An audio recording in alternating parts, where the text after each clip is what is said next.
Ciao, sono Roberta Goriti. Oggi parleremo di SUP e della loro gestione nello sviluppo sound.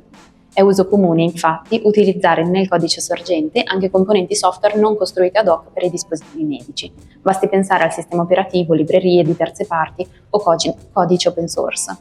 Questi componenti sono SUP, Software of Unknown Provenance, e sono definiti come elementi software precedentemente sviluppati e comunemente disponibili, non realizzati allo scopo di essere incorporati in dispositivi medici. Possono inoltre essere considerati SUP i software precedentemente sviluppati, anche dal fabbricante stesso, per il quale non siano disponibili adeguate informazioni sui processi di sviluppo. Per la definizione stessa dei SUP, il fabbricante deve gestire tali componenti per garantire la conformità normativa, dimostrando le evidenze di sicurezza e l'efficacia del software.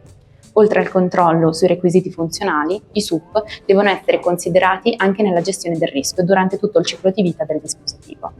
È inoltre necessario preparare un piano di manutenzione per un costante aggiornamento di questi componenti, che evitino che le vulnerabilità non risolte possano creare problemi di sicurezza o compatibilità. Infine, i SUP devono essere sottoposti a processi di validazione e verifica, che garantiscano il corretto funzionamento all'interno del sistema e che non compromettano la sicurezza o le prestazioni del sound. I test che dimostrano questi controlli devono essere opportunamente documentati. In sintesi, è possibile e spesso più sicuro utilizzare i SUP nei dispositivi medici, a patto che venga rispettato il processo per garantire la loro conformità normativa e alti livelli di sicurezza del sound stesso. Se hai ulteriori domande o desideri approfondire un argomento specifico, fammi sapere.